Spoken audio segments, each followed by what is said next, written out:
qui pourraient être gérés assez facilement dans l'organisation du travail si on y prêtait attention, ne sont pas traités et du coup deviennent des pathologies éventuellement chroniques et difficiles, sur lesquelles il est difficile de revenir. Donc il y a des effets sociétaux. On passe aussi là-dessus. Et puis, le cœur du modèle, c'est quand même que ce qui se joue dans l'entreprise n'est pas pour rien. Et impacte énormément la manière dont l'individu est soumis à des facteurs biomécaniques ou à des facteurs dits psychosociaux, plutôt de l'ordre du vécu du travail. Et que là est le facteur principal dans la plupart des métiers exposant au PTSD. Voilà, si on est sur des maladies professionnelles prises en charge par les caisses AT-MP, c'est bien parce que l'importance des facteurs professionnels n'est plus discutable scientifiquement. Et donc se concentrer sur une action, sur les facteurs individuels qui sont là en bas, c'est pas inutile, c'est probablement aidant, mais ça ne règle pas l'essentiel de ce qui est à l'origine. Voilà, donc face à ça, je suis ergonome, donc je vous parle de l'approche qui est développée en ergonomie. Essayez d'approcher qu'est-ce que c'est le sens du travail.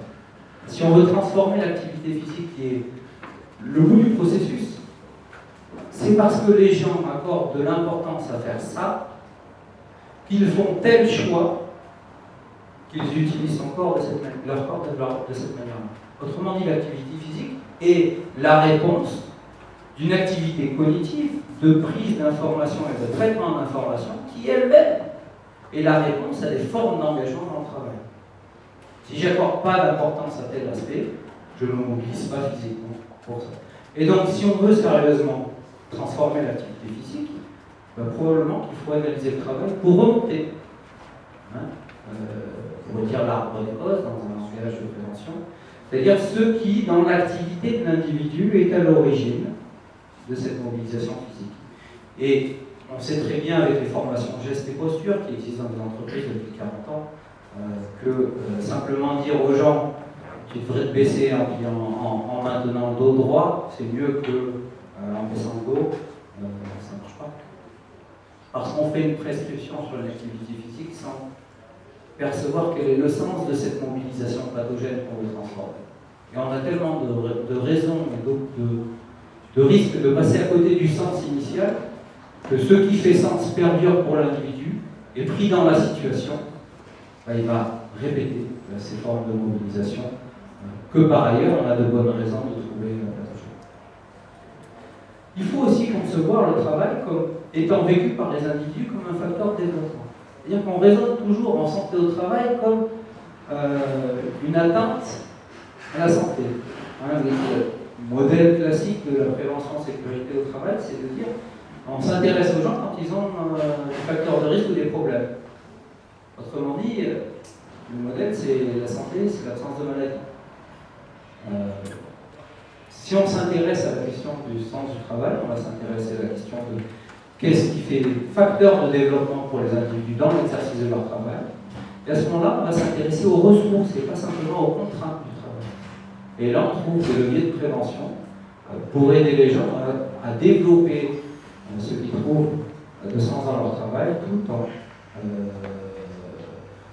produisant au bout du compte des formes d'activité physique plus intéressantes. Donc ça suppose de comprendre le travail, ça suppose bien sûr d'identifier les expositions, les contraintes, mais ça suppose aussi d'identifier les ressources, parce que dans un certain nombre de situations, on ne peut pas, on est limité dans les réductions de contraintes.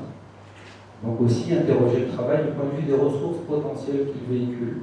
Pas s'intéresser simplement à pourquoi il y a des gens qui vont mal, mais aussi s'intéresser à pourquoi dans des situations comparables, il y en a qui ont pas mal, peut-être qu'ils ont développé les savoir-faire experts, des formes d'aménagement de leur environnement, des formes de management des organisations, qui les protègent malgré un certain nombre d'expositions à des facteurs de risque similaires. Donc il y a du côté des ressources des choses à creuser pour améliorer la prévention. Et enfin, ne pas dissocier les questions de santé au travail des questions de performance. Il n'y a pas de bien-être au travail sans bien faire. Il n'y a pas de bien-être sans bien faire. Le travail ne peut être bien vécu que s'il renvoie à l'individu qu'il est performant, au moins minimum dans ce qu'il réalise. Autrement dit, si les mesures de prévention ne s'intéressent pas à l'impact que ça peut avoir sur la réalisation de la performance, alors on se fait plaisir en disant faut bien dormir la nuit, il faut boire des litres d'eau, etc. Mais si quitter son poste pour aller s'hydrater, ça suppose de perdre du temps sur une cadence, ça suppose de mettre en retard les collègues d'après, etc. Malgré tous les messages de prévention, les gens ne le font pas.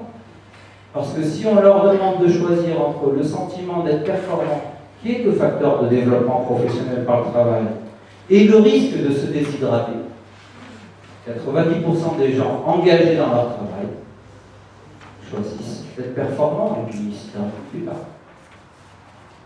Voilà, donc c'est difficile de poser les questions de santé au travail indépendamment des autres enjeux du travail.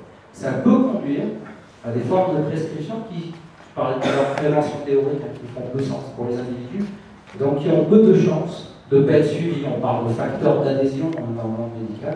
Voilà, les gens n'adhèrent pas. Pourquoi? Ça peut être là une voie d'explication. Je passe assez rapidement, parce que je crois que je déborde de mon temps. Ouais.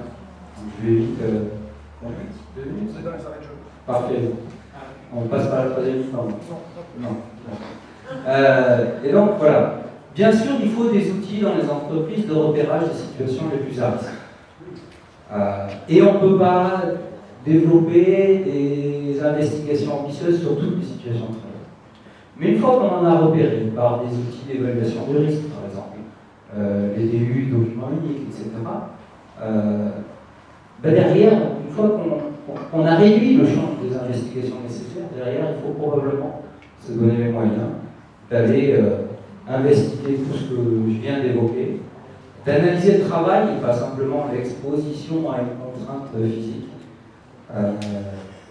Et là, bien sûr, c'est avec les différents acteurs. Il y a plein d'enjeux, plein de logiques, plein d'enjeux légitimes qui traversent les situations de travail, qui sont source de prescription pour l'individu qui les reçoit, parce que l'individu, l'opérateur, il ne reçoit pas que des prescriptions sur la manière de se tenir ou de s'hydrater ou de faire l'activité physique, il reçoit aussi des prescriptions sur la qualité, sur l'hygiène, sur le rendement, sur comment ces différentes sources de prescription sont articulées, sont cohérentes parfois entre elles, parfois elles ne le sont pas, parfois on ne peut pas bien faire en se protégeant, ou en tout cas les salariés le vivent comme ça. Et bien sûr, il faut probablement à un certain moment des regards de spécialistes dont c'est le métier d'analyser le travail. Finalement, l'activité physique, ça n'est que la partie immergée de l'iceberg. Je n'ai pas le temps de développer mon schéma. Retenez compte, voilà, ce qu'on voit de ce que les gens font, c'est-à-dire la manière dont ils se tiennent, c'est ça. Le travail, c'est ça. Si on veut que ça change, probablement qu'il faut s'intéresser à tous les facteurs liés au travail qui construisent cette activité physique. Quelques messages rapides. Du coup, si on est d'accord avec ce qu'on vient de dire, ce que je vous propose, la sédentarité ou l'hypersollicitation physique ne sont que la partie visible de l'activité. Il n'y a pas de bien-être au travail sans sentiment d'être performant. Et du coup, il faut bien. C'est convergent avec l'origine multifactorielle de ces pathologies-là. L'activité n'est jamais la simple exécution des attentes du système. Il y a des individus, ils ont une forme de subjectivité à exercer grâce à leur travail, qu'ils vivent, si possible, comme un facteur de développement. Si on ne prend pas tout ça en compte, on risque de produire des formes de prescription qui ne font pas sens. L'atteinte de certaines performances attendues ne dit rien du coup pour les personnes. Ça, c'est très important. C'est pas parce que les gens atteignent les buts qu'on leur fixe qu'il n'y a pas de mise en jeu de leur intégrité. on est capable de manière extraordinaire de se mobiliser à un coût élevé et d'atteindre les résultats attendus. Ça ne veut pas dire qu'il n'y a pas de problème dans la situation. Et donc il faut arriver à développer ce que j'appelle une forme de vigilance organisationnelle, et là on touche au management, qui font que on soit attentif aux conditions de travail, à l'activité des opérateurs, avant qu'ils tombent malades. Doter l'organisation de signes, d'être en capacité d'identifier ce qu'on appelle des signaux faibles. Mais pas simplement quand la pathologie est là. Voilà. Et les déterminants sont multiples. Ma conclusion, voilà, c'est que si on veut sérieusement traiter ces choses-là, avec les connaissances qu'on a sur l'activité physique aujourd'hui, dont je rappelle que les connaissances scientifiques sont largement, presque exclusivement établies sur les activités physiques de loisirs, et qu'il faut être prudent quant à transférer ça immédiatement et sans précaution sur le monde du travail, sauf à considérer que ces sphères de vie sont totalement comparables, ce que je ne défends pas.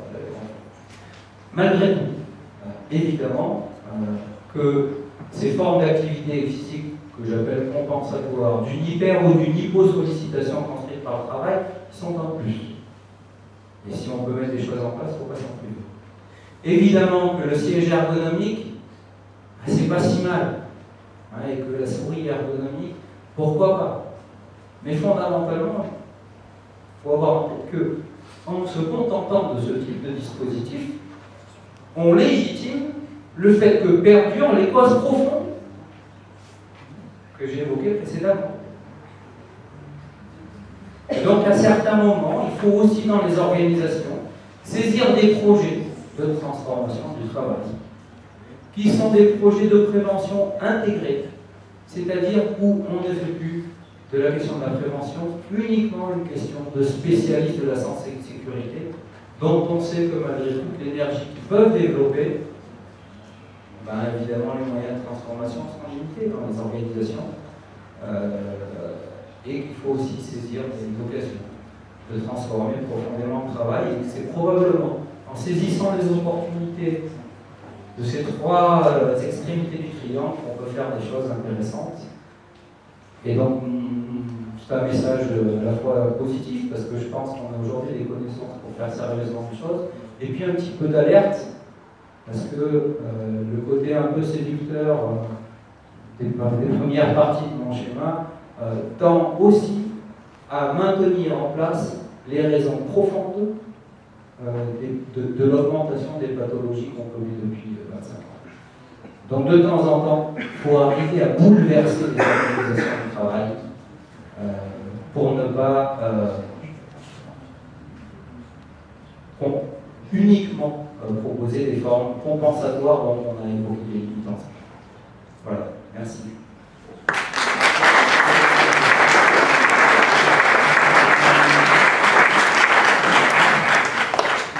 Si je me permets, je trouve que le parallèle est facile. Je vois mal les volleyeuses de championnat sont arrivées. Le parallèle est facile aussi entre l'entraîneur sportif et ce que vous faites. Est-ce que vous dites que vous travaillez sur la conséquence? Et pas uniquement, il faut devoir connaître la cause, pourquoi on fait ça. Et nous, c'est pareil, quand on est entraîneur, je vois mal, si on est suivi comme genre, il faut faire ci, il faut faire ça va durer, le résultat va durer très peu. Mais si on doit apprendre comment faire pour y arriver, là, ça va perdurer. C'est ce qu'on essaye de faire, je pense, c'est ça le travail de l'entraînement, sert à ça. Mais quand je parle des travailleurs, j'inclus les sportifs de haut niveau, ce sont des travailleurs qui répondent exactement aux mêmes logiques. Et une fracture de fatigue, c'est une hypersollicitation. Et simplement. José parlait par rapport au travail emmêlé. Si jamais, comme vous disiez tout à l'heure, on dit moi, je regarde que le résultat, on est bon en mêlée, un point c'est tout, on est champion de France, on est bon en mêlée. Et le problème, c'est si nos piliers ne sont pas dans de bonne position, le pilier, un an après, il va se repérer une hernie, on va chercher pendant un an, pendant 2 ans. Et on va s'en fiche, parce qu'on va dire, on est bon des champions de France. Donc, surtout, si l'intérêt que c'est de savoir travailler dans de bonne posture. Ça va demander peut-être un peu plus de temps avant d'obtenir le titre de champion de France, mais ça sera sur la longueur, sur la longévité. Non, je ne suis pas spécialiste de la mêlée, donc là, je prends des précautions, mais on discute. Mais non, ce que vous venez de dire évoque pour moi le début de ma présentation, c'est-à-dire quel modèle économique on a. c'est quoi le travail humain. Si ce qui compte, c'est la performance immédiate et à court terme, ça peut, et qu'on gagne de l'argent comme ça, et que certains gagnent beaucoup d'argent en acceptant le risque, c'est un modèle économique. Et je veux bien entendre que dans le monde professionnel, ça puisse être parfois le cas, pas tout le temps. Mais c'est un modèle économique. Ce que je défends, c'est qu'il peut y en avoir d'autres plus intéressants. Après, c'est sûr que le débat serait long, mais on va revenir à la formation sportive, la formation éducative. C'est est-ce qu'on prend des joueurs, par exemple étrangers, qui sont déjà formés pour être performants en sport, ou est-ce qu'on fait l'effort de prendre des jeunes en formation, c'est la carrière financière voilà, pour les former et pour être honnêtement. Mais bon, c'est un débat qui serait intéressant, mais on est un peu. Je vous remercie pour votre intervention encore une fois. Est-ce que vous avez dit qu'on va profiter pour se mettre s'il y a des questions, Fabien, s'il vous plaît. Est-ce que vous avez des. Voilà, c'est la prescription. C'est l'idée d'être dans la sévère. Est-ce que vous avez des questions, monsieur Larry? Fabien? Bon, j'en vois pas, on discute après, mais je trouve que le parallèle entre le sport et le métier d'ergonome est relativement facile. Pas de questions? Je vous propose 2 minutes de pause et on retrouve.